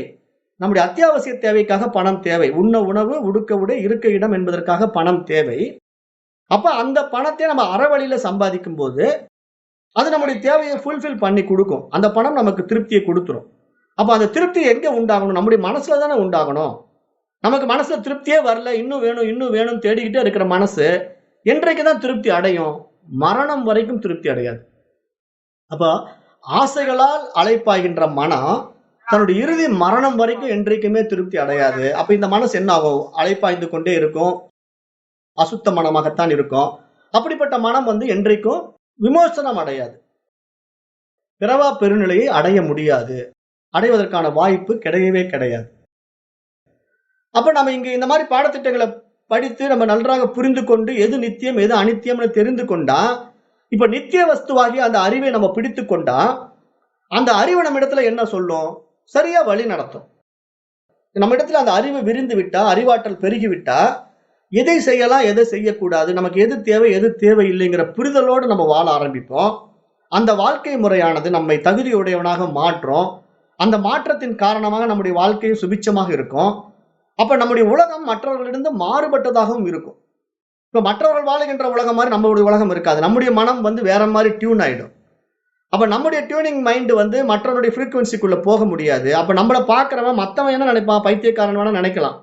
இவன் வாழ தெரியாதவன், முட்டாள், பைத்தியக்காரன், இவன் இப்படி இருக்கிறான், நான் மூடனா இருக்கிறான், நான் பாரு எவ்வளவு ஜாலியா இருக்கிறேன், சுகபோகமா இருக்கேன், காரு பங்களா வச்சிட்டு இருக்கேன்ட்டு. ஆனா அந்த காரு பங்களா வச்சுக்கிட்டு அவன் சந்தோஷமா இருக்கிறானா, நல்ல தூக்கம் தூங்குறானா அப்படின்னு போய் அவனை கேட்டு பார்த்தோம்னா, நிச்சயமா அவன் நல்ல தூக்கம் தூங்கவே மாட்டான். அவனுக்கு தூக்கமும் இருக்காது, கவலைகள் இருக்கும். தூக்க மாத்திரை போட்டா தான் தூக்கம் வரும். அப்ப இந்த மாதிரி ஒரு வாழ்க்கை. ஆனா வசதி இருக்கும். காரு, பங்களா எல்லாமே இருக்கும். ஆனா இவன் பாத்தீங்கன்னா கட்டாந்தரையில படுப்பான், அப்படியே தூங்கிடுவான். ஆனந்த தூக்கம். எந்த ஒரு கவலையும் இல்ல. அப்படிப்பட்ட ஒரு ஆனந்த வாழ்க்கை இவனால வாழ முடியுது. அப்ப இவனுக்கு என்ன? எந்த தேவைகளும் இல்ல, எந்த ஆசைகளும் இல்ல. அப்ப அப்படிப்பட்ட இவனுடைய வாழ்க்கை முறை ஒரு பேரானந்தத்தை கொடுத்து விடுகின்றது. அப்ப இவனுடைய உலகம் வேறு, அவனுடைய உலகம் வேறு. அப்ப அந்த உலகத்தில் இருக்கிறவன் இந்த உலகத்துக்கு வரமாட்டான். இந்த உலகத்தில் இருக்கிறவன் அந்த உலகத்துக்கு போக மாட்டான். அப்ப நம்முடைய மனம் தான் இங்க இந்த உலகத்தை நாம் விரும்புவதாக மாற்றிக் கொள்ளுகிறது. அப்ப இங்க நமக்கு உண்மையா என்ன தேவைப்படுது? ஆனந்த வாழ்க்கை தானே தேவைப்படுது. நமக்கு தேவை ஒரு பூரண திருப்தி, ஆனந்த நிலை. அப்ப அந்த ஆனந்த நிலையை அடைவதற்கான பாதை இங்கு அறிவு பாதையாகத்தான் இருக்க முடியுமே தவிர, அஞ்ஞான பாதையாக இருக்க முடியாது. அறியாமை பாதையாக இருக்க முடியாது. அப்ப மனதின் இந்த இருவேறு இருமைகளில் இருந்து பிரிந்து, மனம் அதன் போக்கில் நம்மளை இழுத்துக்கொண்டு செல்வதனால, அதிலிருந்து நம்ம விடுபட்டு, தூய்மையான மனம் எப்படிப்பட்டது, தூய்மையற்ற மனம் எப்படிப்பட்டதுங்கிற புரிதலோடு நம்ம வாழும் பொழுது, நம்மால் அந்த மனதிலிருந்து முழுமையாக விடுபட்டு ஆசைகள் அற்றவளாக இருக்க முடியும். அதைத்தான் இந்த ஸ்லோகத்திலே மறைமுகமாக சுட்டிக்காட்டப்படுகின்ற ஒரு உண்மையாகவும் பார்க்கப்படுகிறது. ஏன்னா நம்முடைய இவ்வளவு அஞ்ஞான விஷயங்களை நம்ம உள்ள வச்சுக்கிட்டு இருக்கிறத இந்த சூத்திரம் 2 லைன்ல ரொம்ப எளிமையா சுட்டி காட்டிடுது. அதை நாம புரிந்து கொண்டு வாழ்வதற்காக முயற்சி எடுக்க வேண்டும். இப்ப பொதுவா மனதை வந்து நம்ம அந்தக்கரணம் அப்படின்னு சொல்றோம். ஏன்னா மனம்னா தனித்துவமான ஒரு விஷயத்தை மட்டும் உள்ளடக்கியது இல்ல. மனத்தினுடைய அடுத்த படிநிலை புத்தி இருக்குது. புத்திக்கு அப்புறம் சித்தம் இருக்கு. அப்புறம் அகங்காரம் இருக்கு. அந்த மாரி தன்மைகள் வந்து உள்ள படிநிலைகளாக பரிணமிக்குது. மனசு வந்து ஒவ்வொரு படிநிலைகளாக பரிணமித்துக் கொண்டே இருக்கிறது. அப்ப அந்த பரிணாமத்தினுடைய வளர்ச்சியத்தான் நம்ம என்ன பண்றோம்? விருத்தின்னு சொல்றோம். ஏன்னா மனம் வந்து விருத்தி அடைந்து கொண்டே இருக்கிறது. விவேகத்தினால பெருத்துக் கொண்டே போகிறது அப்படின்ட்டு. அப்படி விவேகத்தினால பெருத்துக் கொண்டே போகின்ற மனம் வந்து அந்த பூரண விவேகத்தை அடையும் போது, அதனுடைய உண்மையான அகங்காரம் என்னவா மாறணும்? அந்த அந்தக்கரணத்திலே 4 விஷயங்கள் இருக்கு இல்லையா? மனம், புத்தி, சித்தம், அகங்காரம். அப்ப மனம் வந்து அஞ்ஞானத்துல இருக்குது. அது விவேகத்தை அடையும் போது புத்தி சக்தியாக பிரகாசிக்குது. புத்தி சக்தியாக பிரகாசித்த மனம் எது சரி, எது தவறு என்று பகுத்தறியக்கூடியதாக புரிந்து, அந்த பகுத்தறிவு தன்மையிலே நல்ல விஷயங்களை தன்னுடைய சித்தத்திலே பதிவு செய்து கொள்கிறது. அந்த நல்ல விஷயத்தின்படி அது வாழுகின்ற பொழுது, அந்த தூய மனம் என்ன ஆகுது? தன்னுடைய யதார்த்தத்தை, தன்னுடைய உண்மை தன்மையை, அகங்காரத்தை புரிந்து கொள்கின்றது. அப்ப அந்த அகம்ங்கிற வந்து உள்ள நான் இருக்கிறேன், நான் இருக்கிறேன் என்ற தன்னுடைய ஸ்புரணத்தை காட்டிக் கொடுக்குது. அப்படி காட்டிக் கொடுக்கும்போது அங்க அறிவு என்ன சொல்லுதுன்னா, நான் தான் இருக்கிறேன். ஆனா நான் இருக்கிறது உனக்கு தெரியாம நீ இருக்கிறதா நீ நினைச்சுக்கிட்டு ஆடிக்கிட்டு இருக்கிற. அப்படின்னு மனசுகிட்ட தன்னை சுட்டி காட்டுது. நீ என்னுடைய பிம்பம்பா. நான் அல்ல நீ. நீ வந்து பிரதிபிம்பம். நான் உண்மையிலே நான் இங்க இருக்கிறேன். ஆனா நீ அதை தெரியாம ஆடிக்கிட்டு இருக்கிற. உன்னுடைய ஆட்டமெல்லாம் அறியாமையில நடந்துகிட்டு இருக்கு. என்னுடைய மேல நீ ஏறி உக்காந்துக்கிட்டு ஆடிக்கிட்டு இருக்கிற. அப்ப உண்மையா இங்க நான் தான் அதுக்கு உரித்தானவன்கிறத நீ புரிந்து கொள் அப்படின்னு இந்த அறிவு வந்து அதுகிட்ட சொல்லாம சொல்லுது. அது நமக்கு புரிந்து கொண்டால் நாம என்ன பண்ணுவோம்? அந்த மனதிலிருந்து அறிவுத்தன்மைக்குள்ள நம்ம வந்து விடுவோம். அப்படி வரும்போது நம்முடைய அகங்காரம், ஆணவம் எல்லாம் தானாகவே இல்லாமல் போய்விடும். அப்படிப்பட்ட ஒரு யோகி, ஒரு ஞானி தான் இந்த வாழ்க்கையை எப்படி வாழ்வான்? கர்ம யோகியா வாழ்வான். கர்ம யோகத்திலே வாழ முடியும். அப்ப அவனுடைய வாழ்க்கை எப்படி இருக்கும்? இந்த உலகத்துக்கு உபகாரமாக, மற்றவர்களுக்கு சேவை செய்பவனாக, தன்னைப் போலவே மற்றவர்களும் மாற வேண்டும். யான் பெற்ற இன்பம் பெருக வையகம் அப்படிங்கிற மாரி இந்த உலகத்தை திருத்துபவனாக வாழ்வான். அப்ப அப்படிப்பட்ட மனதை அவன் எப்படி டியூன் பண்ணி வச்சிருப்பான்? இந்த மனம்தான் பந்தத்திற்கும், மோட்சத்திற்கும் காரணமாக இருக்கிறது அப்படிங்கிறத புரிந்து கொண்டவனாக இருப்பான். அப்ப இந்த மனம் தான் பந்தத்திற்கும், மோட்சத்திற்கும் காரணமாக இருக்கிறதுங்கிறத நம்ம அடுத்த மந்திரம் சொல்லப் போகுது. அப்போ மோட்சம்ங்கிறது தூய அறிவா நம்ம மாறி வாழக்கூடிய ஆனந்த வாழ்க்கை. பந்தம் என்பது இந்த உலக விவகாரங்களை சிக்கிக்கிட்டு சின்ன பின்னமாகின்ற வாழ்க்கை. அப்ப நம்ம பந்த வாழ்க்கை வேணுமா? மோட்ச வாழ்க்கை வேணுமா? அப்படிங்கிறத நாளைக்கு மந்திரத்துல தெளிவாக பார்க்கலாம். இன்றைக்கு நான் அமிர்த பிந்து உபனிஷத்தின் முதல் மந்திரத்தோடு இந்த வகுப்பை நிறைவு செய்கின்றேன். நன்றி. ஓம் தத் சத்.